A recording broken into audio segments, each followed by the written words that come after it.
let's talk about something that's a real head-scratcher. We hear all the time that India's economy is booming, right? But at the same time, millions of young, educated people can't find a job. So how can both of those things be true?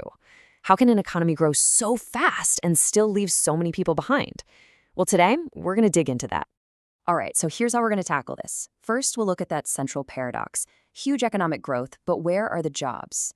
Then we'll dive into the education system and see what role it's playing. After that, we're going to follow the money and see why big corporate profits aren't creating more employment. And finally, we'll explore what can actually be done about it. Okay, first up, this big contradiction. You see these flashy headlines about the economy, but on the ground, the story for young people can be completely different. And when you look at the actual numbers, that disconnect gets, well, it gets really stark. I mean, on the world stage, India is a total powerhouse. It is now the fifth largest economy on the entire planet. That's a huge achievement, no doubt about it. But this is where the story starts to get a little complicated. Because get this, even with that incredible ranking, the unemployment rate for college graduates is a staggering 29.1%. And let's be clear, this isn't about people lacking education. These are graduates who did everything they were supposed to do, and they're still stuck. And we're not talking about a small number of people here. The 2024 India Employment Report puts it bluntly. 1 out of every 3 young people in the country is unemployed. Just think about that for a second. A third of an entire generation is trying to start their careers and hitting a brick wall. So you gotta ask, right? Where did all the jobs go? What's going on here? It's a huge question, and to answer it, we need to start digging into the causes. So let's start our investigation with the education system. You know, it's supposed to be this pipeline that takes students and turns them into skilled workers. But as we're about to see, that pipeline is seriously clogged. And the problem shows up in 2 completely opposite ways. It's kind of wild. On one hand, you have medicine, where there's a desperate need for doctors, but not nearly enough college seats, so the competition is just insane. On the other hand, you have engineering, where there are thousands upon thousands of seats just sitting empty every year. So why are all those engineering seats empty?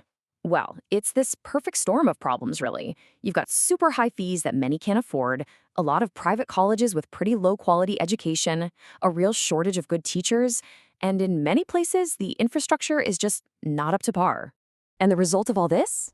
It's just devastating. One report found that over 80%, more than 80% of engineering graduates in India are basically unemployable for the jobs that are out there today. They have the degree, but not the skills.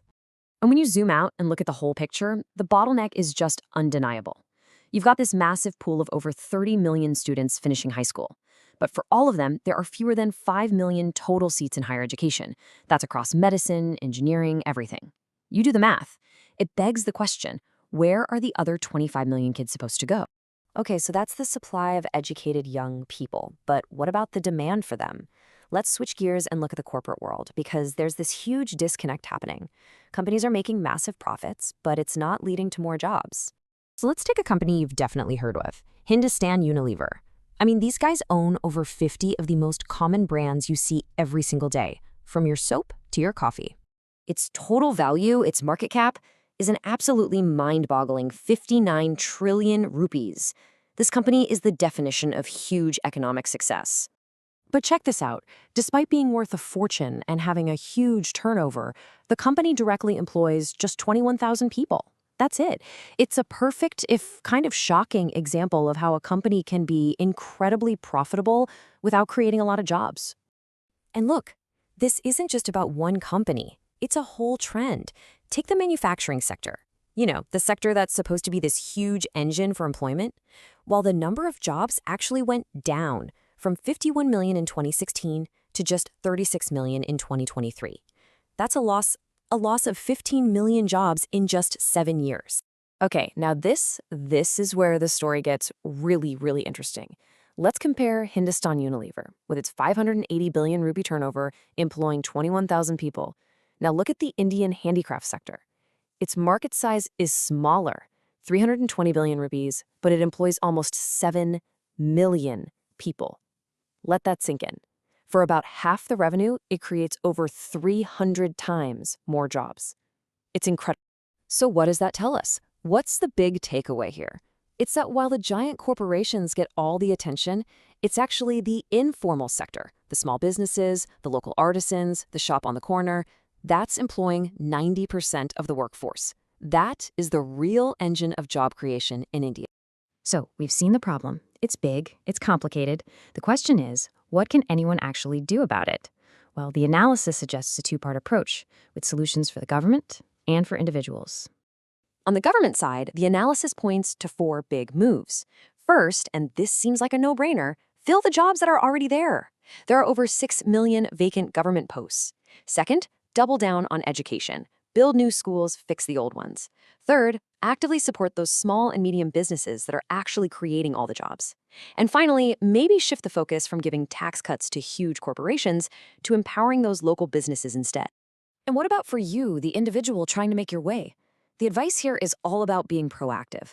It starts with simple stuff, like avoiding financial traps. Then, focus on learning a real, tangible skill, any skill.